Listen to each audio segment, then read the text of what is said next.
Olá, espectadores. Bem-vindos a mais um episódio de Conformidade Fiscal. Eu sou Daniel Menezes, procurador da Fazenda Nacional e idealizador do canal. Sejam muito bem-vindos aqueles que estão vendo pela primeira vez o canal. Não esqueçam de se inscrever e ativar o sininho. Toda semana eu publico um novo vídeo comentando algum tema relacionado à justiça fiscal e à conformidade tributária. Então, se você ainda não é inscrito, se inscreva. E se você já é inscrito, não deixe de curtir, comentar e compartilhar o conteúdo do canal para que mais pessoas tenham acesso à informação e possam debater. Afinal de contas, o objetivo desse canal é estimular o debate, né? Esse não é um canal de aula, eu não estou aqui para ensinar direito tributário para ninguém, mas é um espaço em que eu me proponho a discutir alguns temas de direito tributário e do sistema tributário nacional, pensando em como tornar o nosso sistema tributário mais justo e como estimular as pessoas a compreenderem a importância da tributação, a valorizarem aqueles contribuintes que pagam corretamente, né, que recolhem corretamente seus tributos, e estimular também para que os contribuintes e empresas adotem uma postura de conformidade tributária. Então, no vídeo de hoje, eu quero trazer para vocês um tema que eu acho primordial, fundamental dentro desse assunto da conformidade fiscal, que é como estimular ou como medir a conformidade fiscal. Quem já assistiu os outros vídeos, né, me ouve sempre falando de conformidade fiscal como comportamentos, né, um conjunto de comportamentos, um conjunto de atitudes do contribuinte face à legislação tributária, face ao ordenamento jurídico tributário. E aí, esse conjunto de comportamentos, quanto mais compatível o comportamento do contribuinte, a atitude do contribuinte com não só o texto da lei, mas principalmente com a intenção do legislador tributário, né? Quanto mais o comportamento do contribuinte se adequa àquilo que o legislador tributário esperava construir em termos de sistema tributário, em termos de financiamento público, em termos de redistribuição de riqueza, a gente diz que esse contribuinte é um contribuinte em conformidade ou com um comportamento mais conforme o sistema tributário.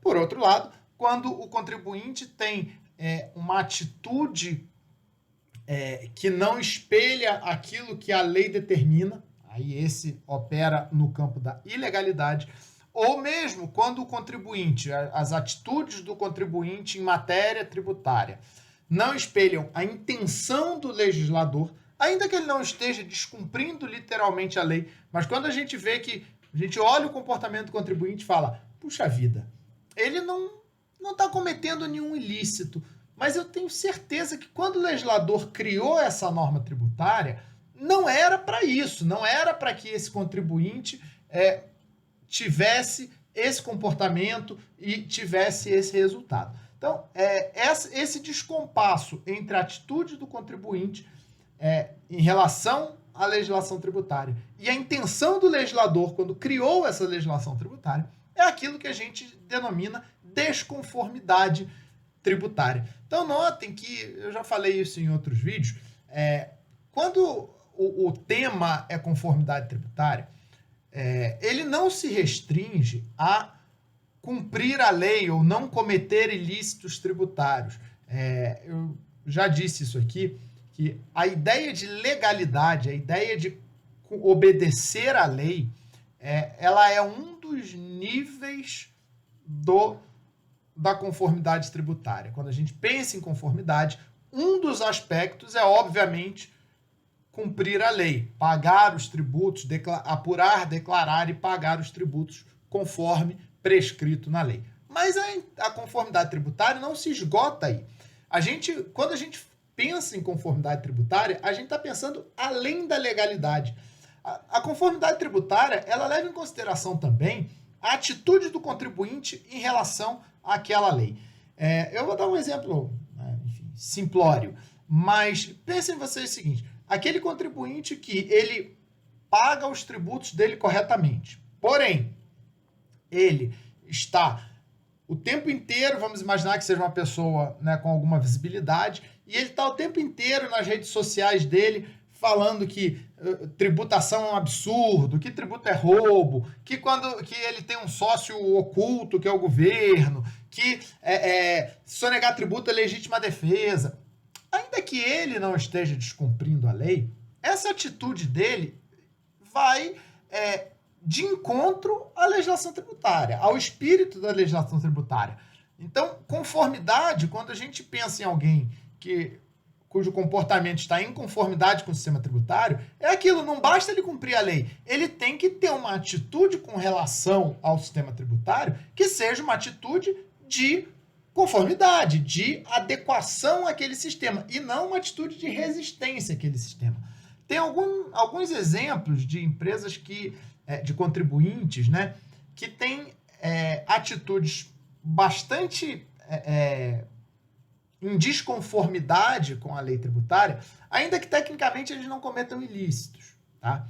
Então, se a gente pensar um contribuinte que opta, podendo pagar o tributo, ele tem o dinheiro para pagar os tributos dele, mas ele percebe que aquela carga tributária, se ele não pagar, aquele tributo que ele deixa de pagar tem um custo X. Ele consegue calcular o custo do inadimplemento, que não é tão difícil. A gente tem aí, no Brasil, uma multa por inadimplemento na casa de 20%, mais a taxa de juros calculada pela taxa Selic, né? Então, o cara consegue calcular em um ano. Ele fala, bom, se eu deixar de pagar esse tributo aqui, em um ano eu vou ter que pagar o tributo, claro, mais a taxa Selic, mais 20% de multa, mais a taxa Selic. A taxa Selic hoje está em 5%, então vamos pensar 25%. Tá? Esse cara pode ser um cara que tenha algum negócio que gera mais 25% de retorno para ele ao ano. A gente pode pensar aí, não é raro uma situação em que o cara consiga um retorno de mais 25% ao ano, seja numa atividade produtiva, seja no mercado financeiro. E aí, se ele tiver muito dinheiro, ele tiver lastro, ele consegue optar por não pagar o tributo, deixar correr a multa, ele pega aquele dinheiro, gera caixa, porque é um dinheiro barato. Se a gente parar para pensar, mesmo com a multa, 25% ao ano pode ser mais barato do que determinadas linhas de crédito. Basta pensar que todos nós, se usarmos o cheque especial ou o cartão de crédito, né, o crédito rotativo do cartão de crédito, vamos pagar muito mais de 25% ao ano de encargos. O que significa que dever para o governo é mais barato do que dever para o cartão de crédito, em termos de juros. Então, esse tipo de estratégia em que o cara opta por adiar o pagamento de tributo, para usar aquele dinheiro para multiplicar, né? E depois ele paga o tributo no final do ano e fica com a diferença, ou eventualmente espera vir um programa de parcelamento favorecido e parcela. A gente, na administração tributária, a gente diz que, bom, se ele está parcelado, ele é regular, né? Inclusive, ele não responde por crime contra a ordem tributária, se o crédito estiver parcelado, né? Se a dívida dele estiver parcelada. Então, assim, do ponto de vista legal, a partir do momento, ele pode ficar devendo 1 ano, 2, a partir do momento que ele vai lá e paga ou parcela aquele tributo, ele não tem mais um comportamento ilegal. Agora, fazer isso sistematicamente é um comportamento contrário ao espírito da legislação. O legislador brasileiro, quando ele criou o sistema tributário, ele não criou um sistema tributário para que as pessoas pagassem tributo ano sim, ano não. Não era isso. A intenção dele era que as pessoas pagassem tributo, né? Os contribuintes pagassem tributos numa periodicidade mensal, para que os gastos do governo, que também são mensais, pudessem ser equilibrados. Então não é tão útil assim para o governo receber a cada 5 anos uma bolada, porque fez um programa de parcelamento, entrou uma bolada, e a cada 5 anos entra uma dinheirama. E depois passa 4 anos as pessoas não pagando tributo porque estão só esperando um novo programa de parcelamento. Não é bom para as finanças públicas isso, e isso é um comportamento que, ainda que não seja criminoso, ainda que não seja formalmente ilícito, é um comportamento desconforme. Então, quando a gente começa a pensar sobre conformidade, 2 perguntas começam a aparecer, né? À medida que a gente vai se aprofundando nesse tema, 2 perguntas surgem com muita evidência. A primeira delas é: como que eu avalio o grau de conformidade? Porque isso tudo que eu falei aqui, vocês devem ter percebido que, assim, isso parece pouco técnico. Isso é daquelas coisas que a gente sente, mas a gente não sabe exatamente definir, né? Não sei se vocês ficaram com essa sensação, mas, em geral, quando a gente começa a falar sobre conformidade, as pessoas têm essa percepção. Falam, eu entendi o que é conformidade. Tá, eu saquei, mas eu não consigo definir quando um comportamento é conforme e quando um comportamento é desconforme. Eu consigo dar exemplos, eu consigo olhar para uma situação e dizer, isso daqui é conforme, isso daqui é desconforme, mas eu não consigo criar uma fórmula abstrata, uma fórmula geral e abstrata para definir comportamentos em conformidade ou em desconformidade. Isso é uma dificuldade do tema, tá? Então, esse tema de conformidade, integridade, compliance, ele enfrenta essa dificuldade. É mais fácil você sentir se um comportamento é conforme ou desconforme do que definir um comportamento conforme ou desconforme. E essa dificuldade de definição, ela reflete, eu não sei o que vem primeiro, né? Se é traquinas ou se a traquinas vende mais porque é fresquinho e tal, mas eu não sei se ela que reflete a imprecisão dos indicadores de conformidade, ou se é exatamente a falta de indicadores precisos de conformidade que faz com que as pessoas tenham essa dificuldade de avaliar. De qualquer forma, existem iniciativas, e é sobre isso que eu quero falar hoje, existem iniciativas para avaliar ou classificar contribuintes de acordo com a sua atitude em relação aos tributos. Ou seja, existe uma forma, um modelo teórico que nos permite, ou que se propõe a orientar esta avaliação, a dizer, olha, uma pessoa que faz isso, isso, isso e isso está demonstrando um compromisso com conformidade. E esse tipo de padrão é uma coisa muito interessante, porque isso é o que viabiliza você transformar a conformidade, né, a ideia de conformidade, de uma regra puramente ética em uma política pública. Então, o desafio para a gente implementar uma política de conformidade tributária como política pública é porque a gente precisa ter mecanismos para avaliar o grau de conformidade tributária dos contribuintes. Senão, fica só no plano da ética. Talvez vocês já tenham tido essa percepção aqui no canal, de que, o Daniel, muitas vezes, ele fala coisas que ficam ali assim, né, o certo é fazer assim, o bonito é fazer de tal jeito, mas cadê a lei lá dizendo que tem que ser assim? E as pessoas sentem essa falta. Então, essas iniciativas que se propõem a criar uma moldura, um padrão de avaliação de comportamentos com relação à conformidade fiscal é uma iniciativa importantíssima e que, assim, é o ponto-chave para a gente poder criar políticas públicas de conformidade. E aí, quando a gente vai pensar em política pública, a segunda pergunta, talvez a gente não consiga discutir hoje, e aí a gente fala um pouco sobre isso em outro vídeo, é como estimular. Se a questão da conformidade, ou o objetivo de uma política de conformidade é transformar todas aquelas regras em normas coercitivas, ou seja, botar lá na lei, todos os contribuintes vão ter que fazer isso, isso, isso e isso. Senão, eles vão sofrer uma sanção, né? É isso, ou será que a gente tem outros mecanismos para estimular a conformidade?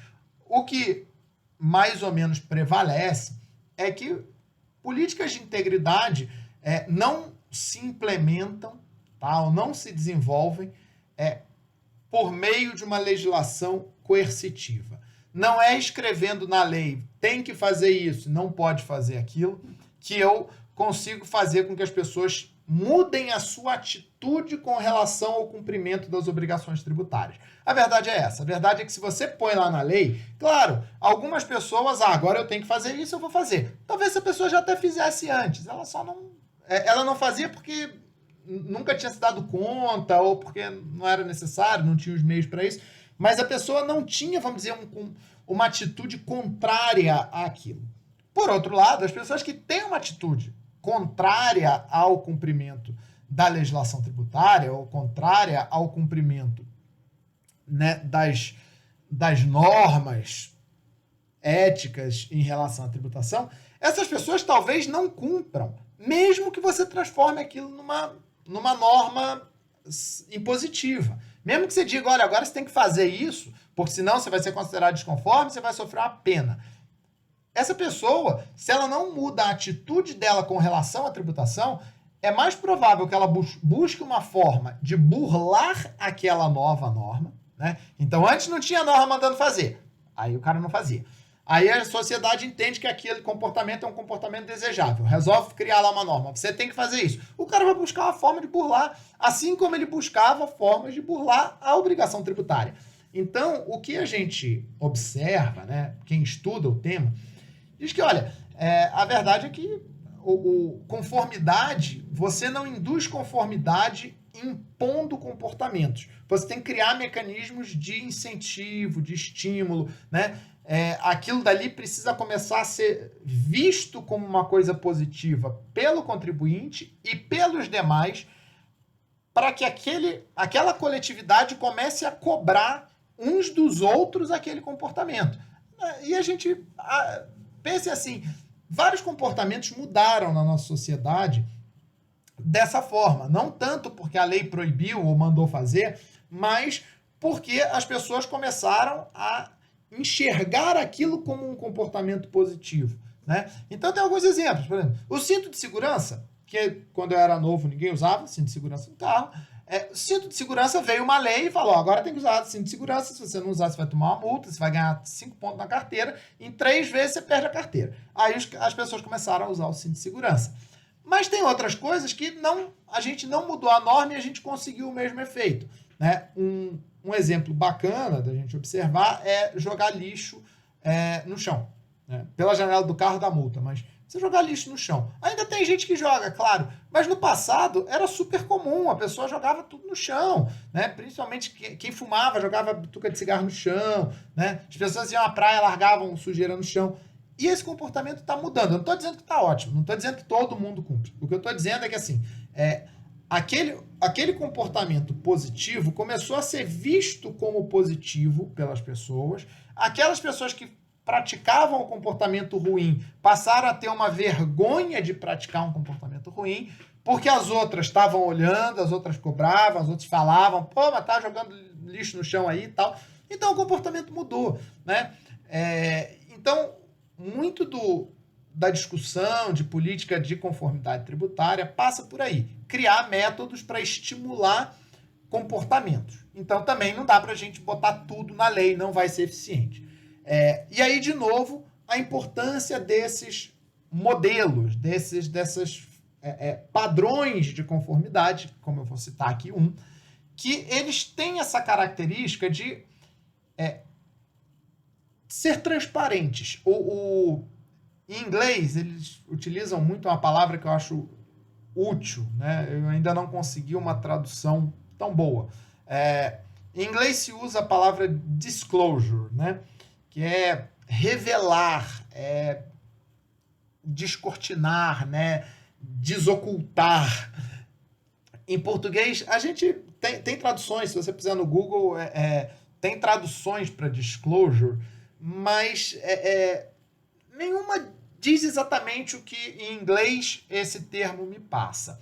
Que é a ideia de que, olha, eu vou abrir o jogo para você, né? Quem joga cartas. Eu vou abrir o jogo, é cartas na mesa, é ser transparente. Então você, né, ser sincero naquilo que você está fazendo. Então esses padrões de conformidade têm muito a ver com isso, né? Eles não são regras do tipo tem que cumprir, se não cumprir vai ter uma multa, nada disso. Mas eles são um padrão de abrir o jogo, de mostrar para as outras pessoas, para os outros contribuintes, para as autoridades públicas, para os seus concorrentes, para os seus investidores, para os seus clientes, para os seus empregados, para os seus fornecedores, qual é o seu grau de compromisso com aquele tema, né? No caso, com a conformidade tributária. E aí, esse tipo de padrão é bacana porque ele vai criando o quê? Um comportamento médio, né? Um nível, um patamar de conformidade que, olha, pô, teu concorrente informa tal coisa, por que você não informa? Pô, o teu fornecedor lá quer saber por que você não informa isso aqui e tal. Então, a beleza desses padrões é essa. Eu conheço um desses padrões, que é um dos mais utilizados no mundo, mas não tem um só, não. Tem mais de um. Esse é um dos mais utilizados, que é o padrão GRI, né? Inclusive, em inglês, GRI Standards, né? Em 2019, eles criaram um conjunto de padrões só para a questão tributária. Então, é o GRI 207, que cuida só dos aspectos de conformidade tributária. Pois bem, o que é legal da gente saber desses padrões?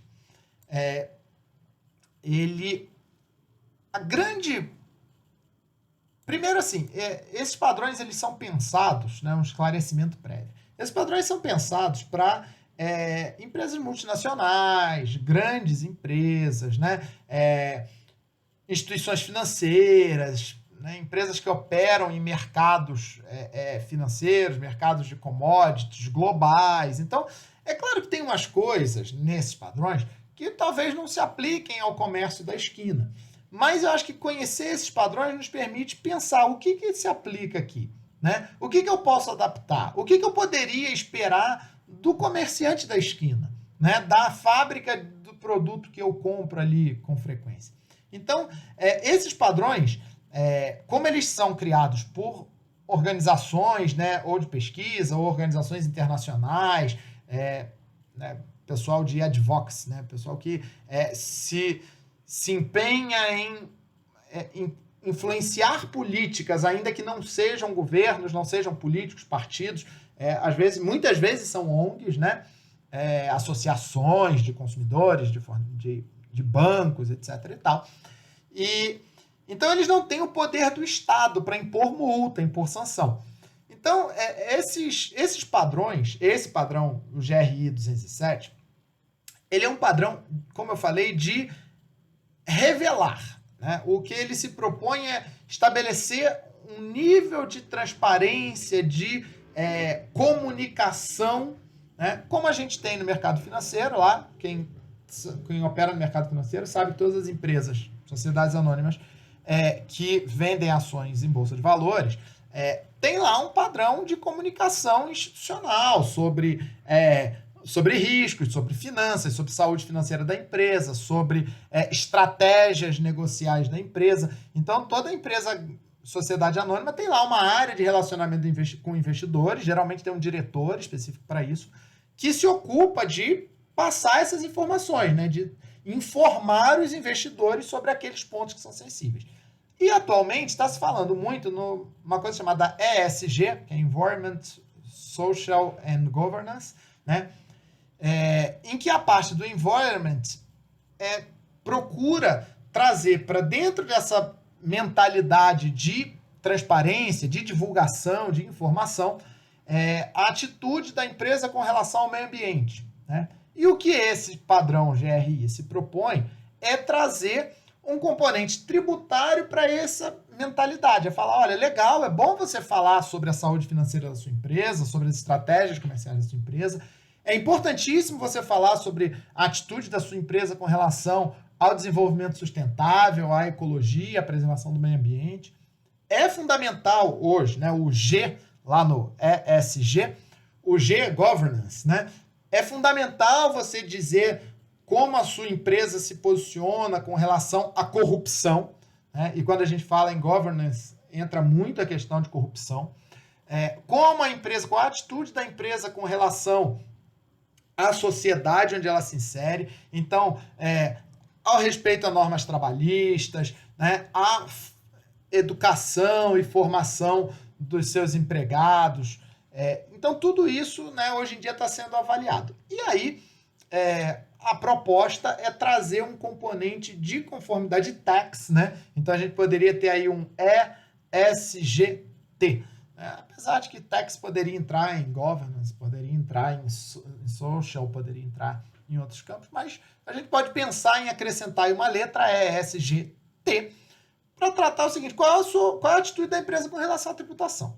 E aí, então, esse padrão do GRI, ele coloca coisas assim. Por exemplo, a organização, né, deve reportar, né, deve divulgar as seguintes informações. E aí ele começa a trazer. Vocês vão ver que não é nada assim, se você cumpre ou não cumpre a lei. Não é isso. É assim, por exemplo, descrever qual é a sua orientação, né, com relação a se você tem ou não uma estratégia tributária, né, um planejamento tributário. Até recentemente teve uma deputada que quis criar uma emenda lá para dispor um pouco sobre planejamento tributário. É um tema importante. Então a ideia é essa. A sua empresa faz planejamento tributário? Divulgue isso. Diga, olha, eu tenho um planejamento tributário. Quem são os responsáveis por esse planejamento tributário? Quem decide as características do planejamento tributário? Né? Qual é a atitude da empresa com relação ao cumprimento das normas regulatórias? Ao desenvolvimento sustentável. Então, notem que ele não está dizendo assim, você faz isso, você faz aquilo, você tem que fazer isso, você tem que fazer aquilo. É assim, você, dentro desse padrão do GRI, você precisa informar, você precisa reportar para os interessados qual é a estratégia da sua empresa, da organização, com relação a esse tema. Planejamento tributário. Você faz planejamento tributário? Quem é o responsável? Né? Como você se relaciona com os órgãos de fiscalização? Eles falam regulação, fiscalização. Como você se relaciona com eles? Né?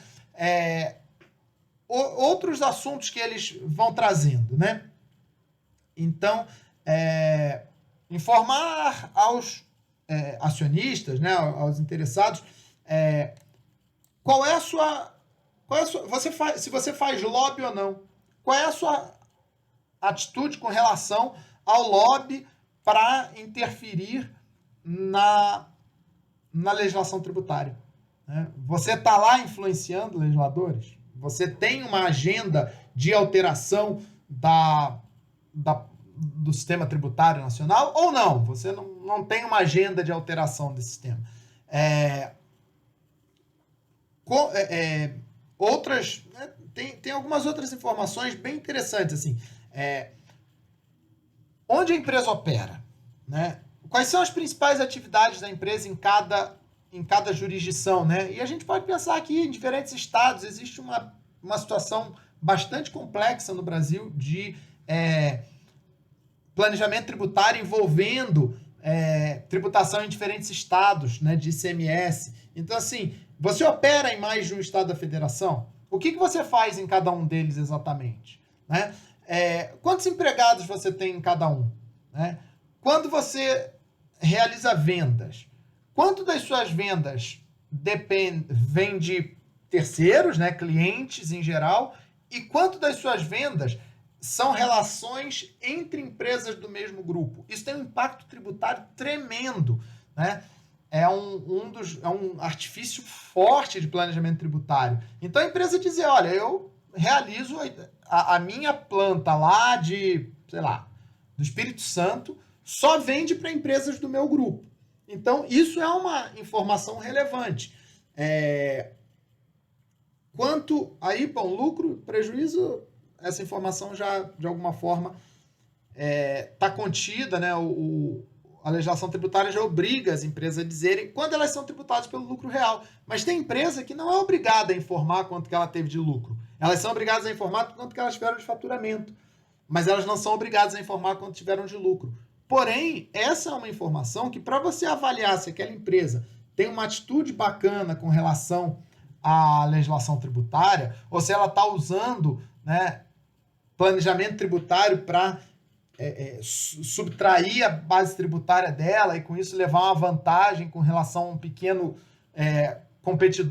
concorrente que não tem condições de fazer o mesmo nível de planejamento, isso é importante. Notem que, por exemplo, o poder público, na hora que ele vai contratar, né, vai licitar, existe uma série de regras quando ele licita, quando o concorrente é uma cooperativa, né, ou é alguma organização que não está sujeita a um determinado tributo, porque você precisa equalizar, né, enfim, se diz que você precisa equalizar a proposta daquele concorrente, daquele competidor, com a proposta dos outros que estão sujeitos a tributo, senão ele vai se tornar um competidor desleal. Isso ocorre, por exemplo, com cooperativas, né? Então é importante que a gente saiba, mas vai que o outro também não está pagando tributo nenhum sobre lucro. Não precisa equalizar nada, né?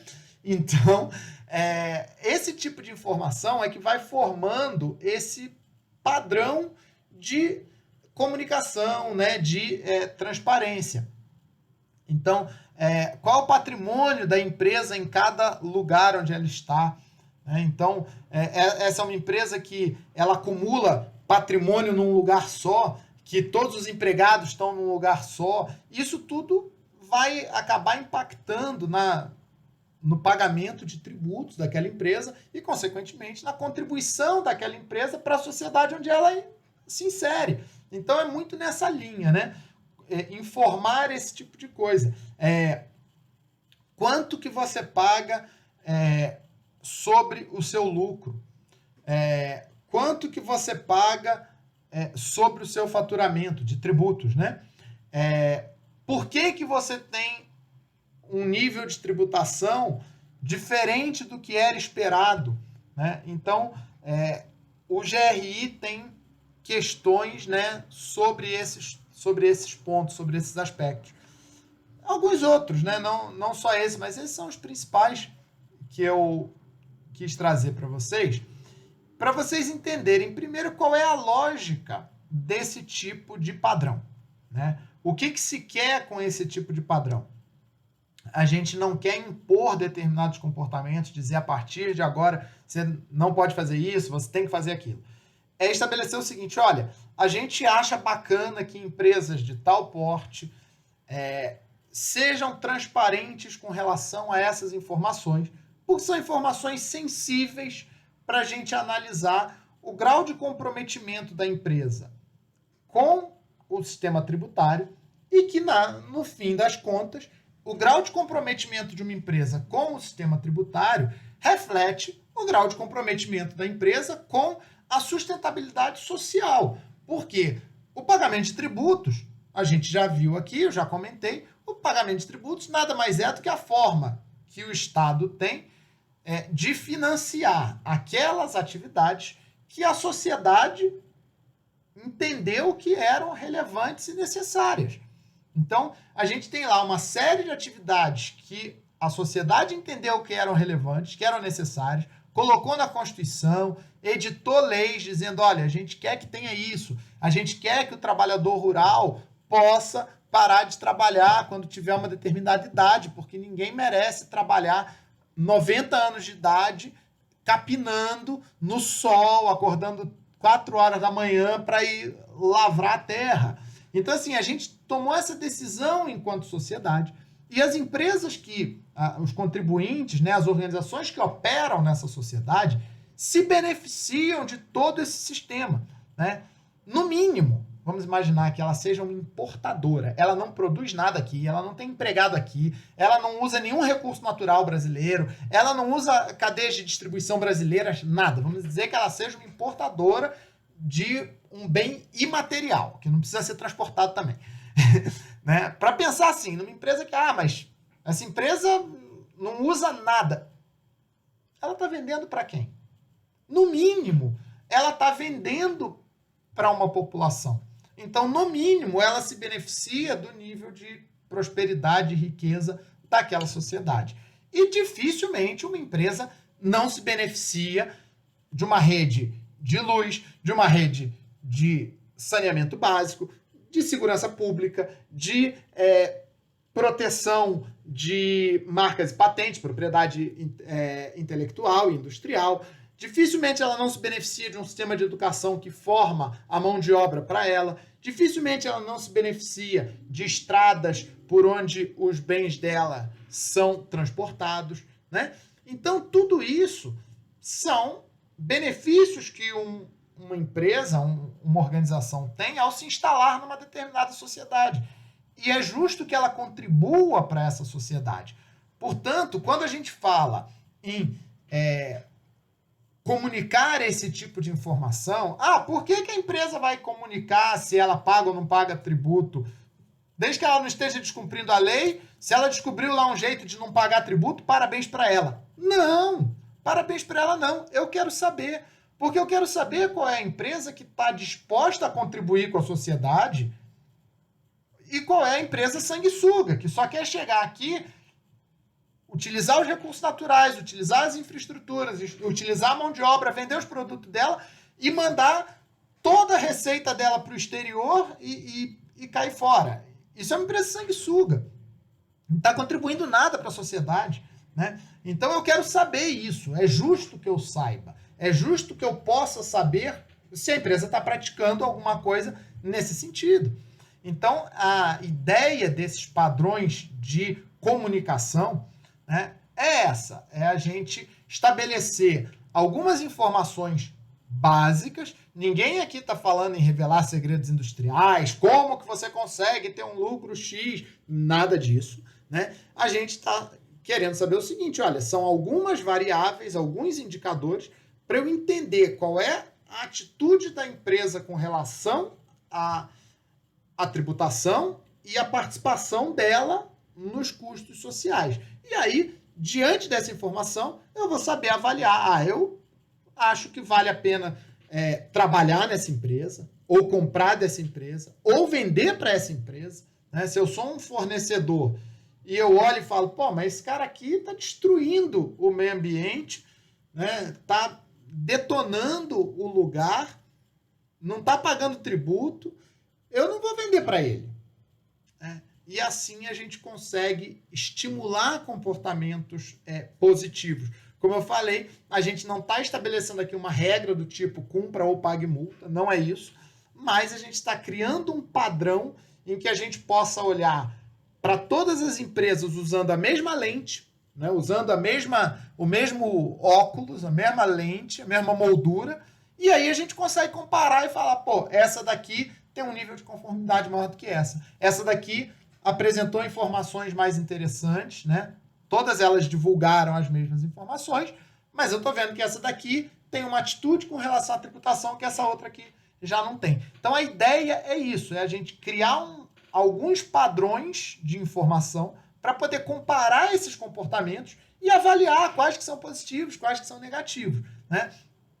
Esses padrões já são utilizados, né, na esfera ambiental, por exemplo, já são utilizados para conceder financiamento. Várias instituições financeiras globais, né, internacionais, têm compromissos de não emprestar dinheiro para quem tem uma atitude X com relação ao meio ambiente. É por isso que essa loucura aí da boiada, passar boiada, aquele ministro, né, que a gente teve aí do meio ambiente, isso é ruim para o negócio. Porque essa imagem de que aqui vamos desmatar, vamos destruir, vamos acabar, isso daí vai ter gente lá fora que quando for importar de um produtor rural brasileiro, O banco lá fora que vai financiar a importação vai falar, mas peraí, você está comprando de onde? Isso aí. Recentemente a gente teve um problema, inclusive o tal ministro, né, caiu e responde a processo criminal por causa disso.